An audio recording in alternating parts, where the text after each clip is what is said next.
we could fly. Welcome to this new season of the Have a Cup of Johanny podcast. So I want to title this new season that I'm embarking on with I'm growing. So this is going to be the season of growth. And that's what I'm going to share with you throughout the season. So I thank you for coming over here and sitting with me. And I hope you enjoy. Hello, everyone. So here's the situation. I'm a Leo. So let me put that first. So I have this need to be liked. I know, right? If you see me, you know that I'm looking down. I have all those I am ashamed, I am embarrassed traits in my face right now. But I need to admit that up front because of what I'm fixing to talk about with y'all. That trait of wanting to be liked, which I'm going to need to talk to my therapist about it, but I'm pretty sure it's the behavior that attached to me from childhood based on something back there that I haven't figured out yet. But that used to be me. It's still me, but not as hardcore as it used to be before. Don't get me wrong. I still like when people like me, but now if they don't, it doesn't ruin me. And that's what we're going to talk about here is how I learned to be okay when somebody doesn't like me. But let me give you a little bit of a background. So it used to be super conflicting, frustrating, devastating when I would find out that somebody just didn't want to hang out with me, didn't like my personality, the way that I was, or the way that I looked. And it used to be to a point like I was a chameleon growing up. And I don't know if that is because I was trying to find myself, or if that was because I was trying to mold myself to whatever environment I was in. And I used to move a lot as well as a child. So I went from 3 states. I bounced back from 3 states. And I noticed looking back at the pictures that I had, and that is that depending on what crowd I would be with, I would dress similarly to that crowd. And until it was like later on when I think it was later on in high school when I was like, fudge it, I'm gonna just experiment and do things with my hair because I want to like make art with my hair. And I kind of rebelled in that. But I hadn't identified then that I was rebelling against the idea of molding myself to whatever environment I was in so that way I can be liked. I didn't understand that then yet.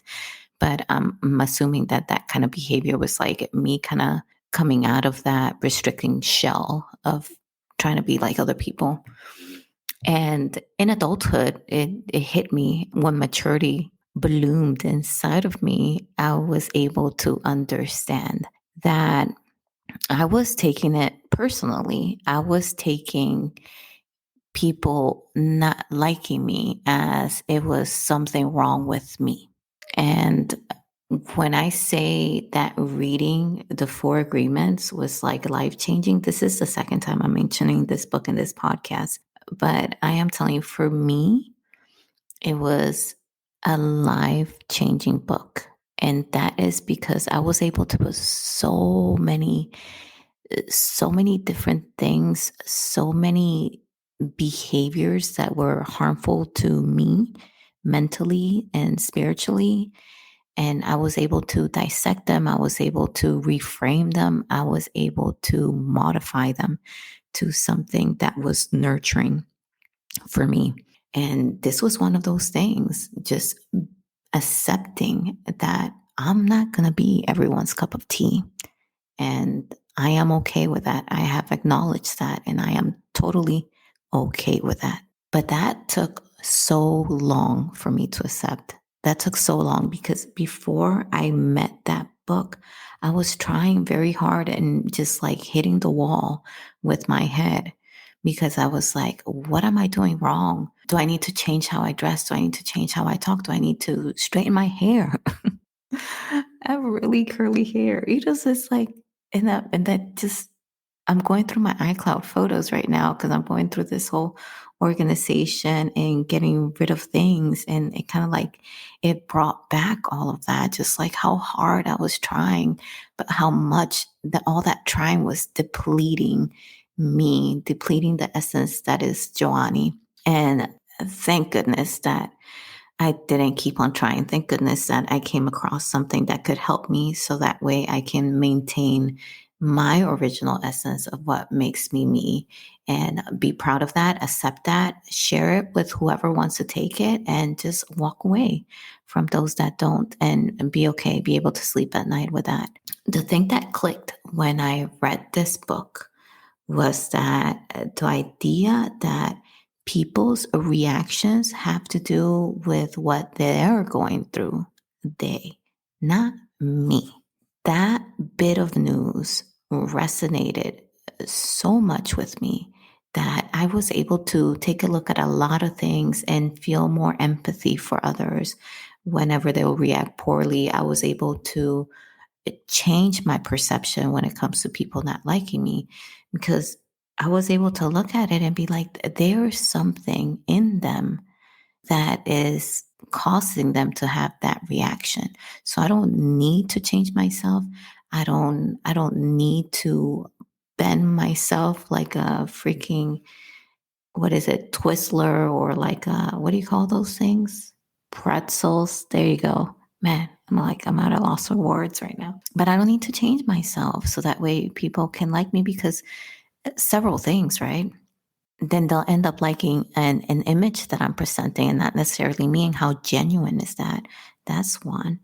And two, because I am not doing anything harmful. Because before I made this decision to be okay with not being liked, I had to take accountability of my own self and make sure that the reason why I'm not being liked was because I'm a harmful or toxic individual. Do I have toxic traits? Yes. Do I say some mean things sometimes? Yes. And when I manifest that, people have all the rights to not like me. But I'm accepting that that's why they don't like me in that instance, right? Because I was less than polite. And in that instance, what I learned from the four agreements comes back to me. My reaction, my poor reaction, has to do with something in me, not necessarily with them.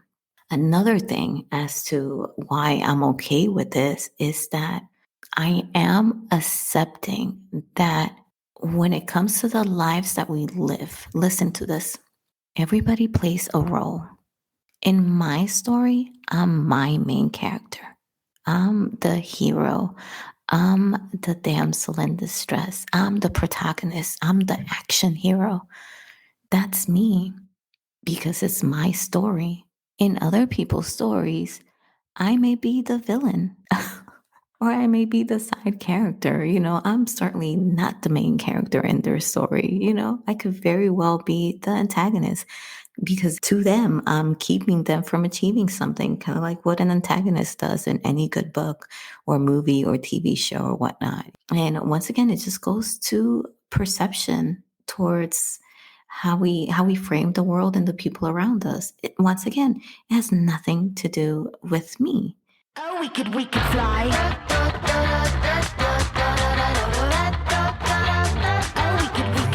Thank you so much for listening. Don't forget to follow and subscribe to the show. See you on the next episode. Bye. Oh, we could fly.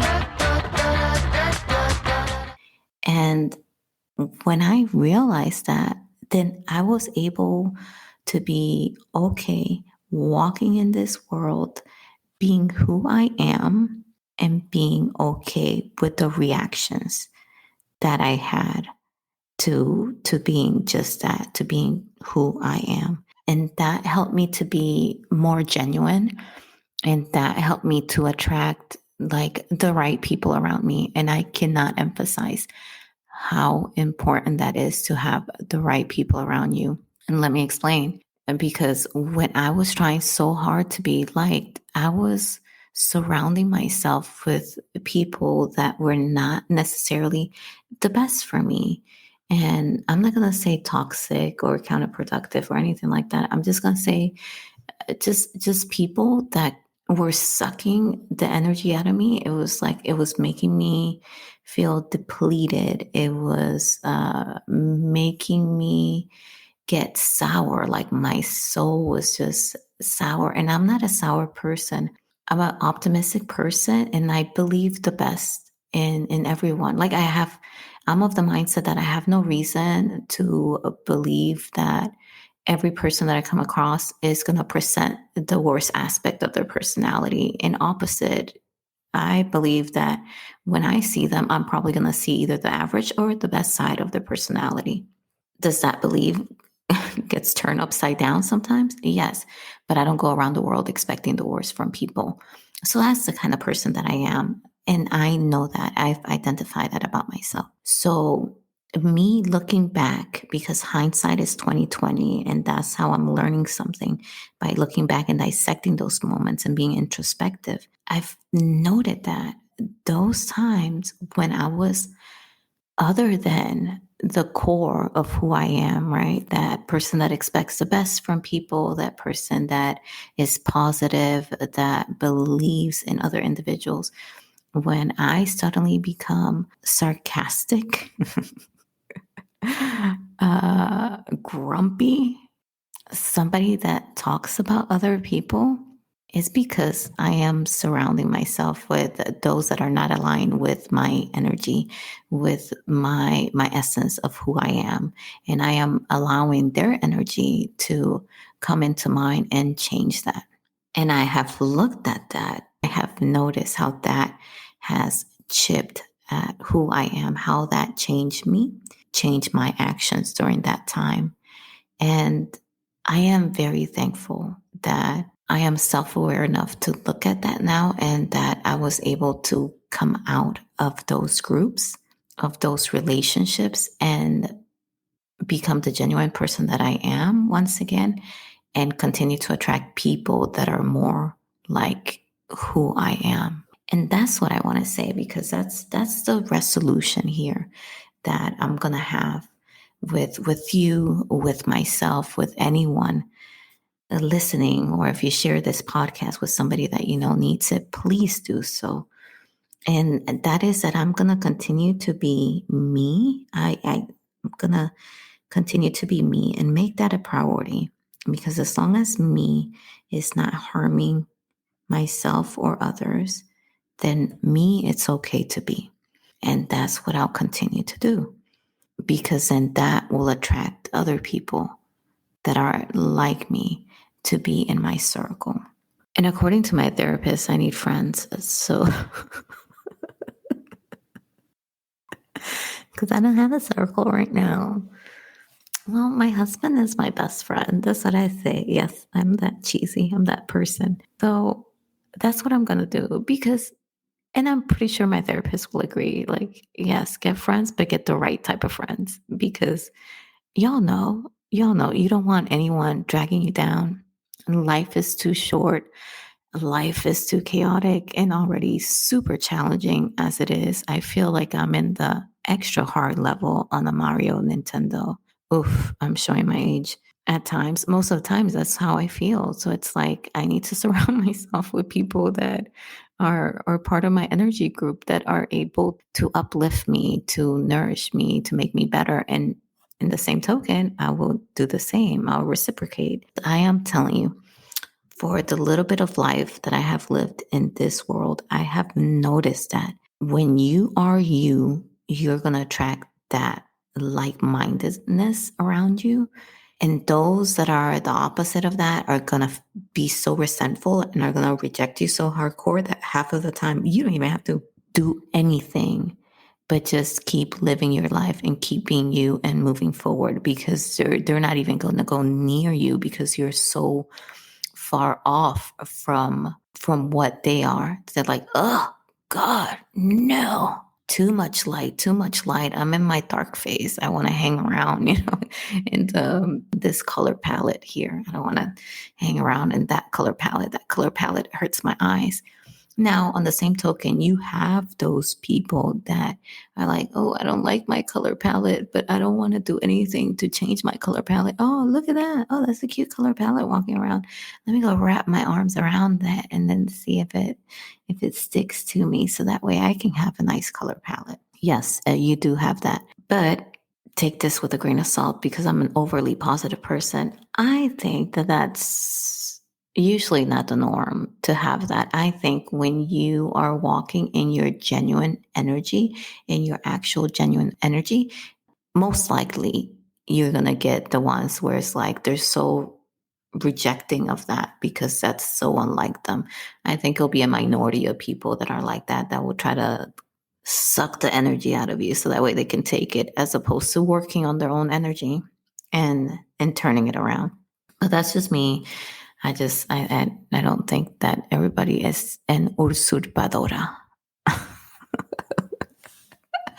I think it's just a minority of folks, but it makes for a great telenovela, right?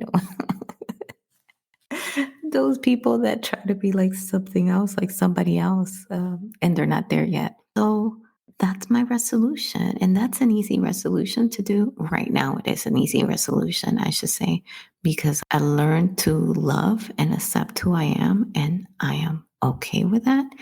And I am also okay with having very little and at times no friends because I do move a lot and then I do lose touch, which is something that I need to work on. That's another episode on keeping in touch with people. I'm so bad at that, folks. Oh, so bad. So this is a short episode. It's the last Wednesday of January. Enjoy. And I'm going to have some cutesy episodes here coming up in February because it's Valentine's Day. Ooh, you never know. Maybe I'll find a friend and I'll talk about that. But I thank you for being here with me. And I hope you embrace that energy that makes you you. You know what? Go out into the world, be you, be loving to who you are and accepting of who you are. And then just let everybody else that don't accept that just roll off your back. Oh, oh, oh, oh. Close your eyes. Ooh, and feel that. Ooh, feel it, feel it, feel it. They're gone. And now it's just you being your fancy true self.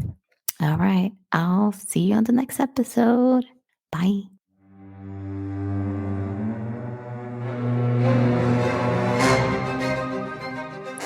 Follow the podcast on TikTok. We are there at Cup of Johanny _podcast.